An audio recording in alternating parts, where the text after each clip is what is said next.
Several things.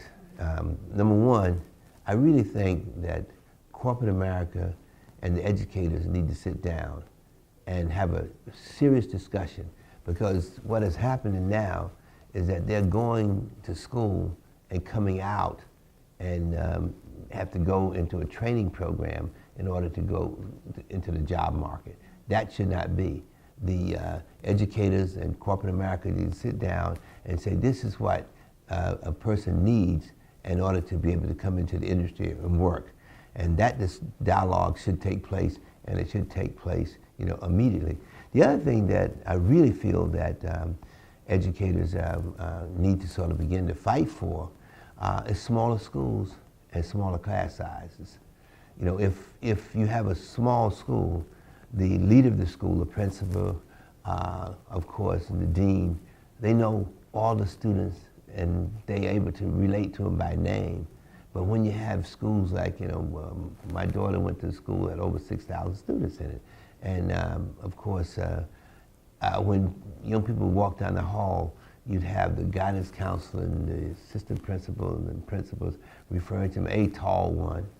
Hey, you over here, short one, you watch, pull your hat off, big guy. I mean, that's not the way you should refer to young people. You need to call them by their name, and which is sort of a way to encourage them and to know the students that are in your school. And if you have a school with 6,000 students, there's no incentive for the principals or the guidance counselors or anybody to learn the names. So research will point out that students do much better in smaller schools. So I really feel that rather than coming up with all these fancy programs like this star and his star and all that programs, that we just need to have smaller schools, smaller class sizes, and to have industry and education to sit down and have a discussion as to what is really needed when you come to the marketplace. Let's make certain that we're training these students to do what's necessary to be able to move into the job market. I really feel if you do those kind of things, that young people will get excited about it, because if you have a person to go through the educational system and then come out with no job or having to go to training, one would say, well, why did I do this? And that's not something we should allow. I think, and that's another issue, I think it can be, but before we move there, we have to make certain that the young people have computers. And that's something that we need to do in every school, making certain that young people have access to computers.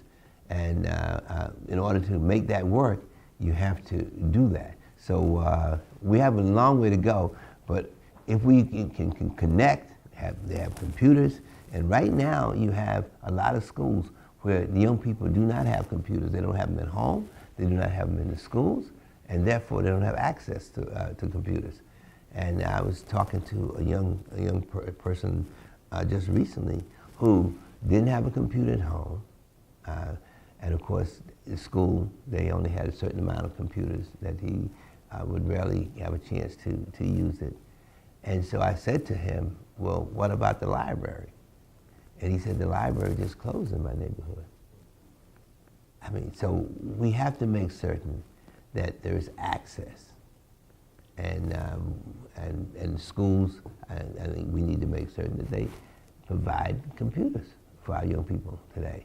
Because once this is not a fad, it's not going to go away. And we need to make certain that we begin to train young people to be able to go online, be able to look for jobs, be able to use that in terms of the education programs and all that. But we have to make computers available.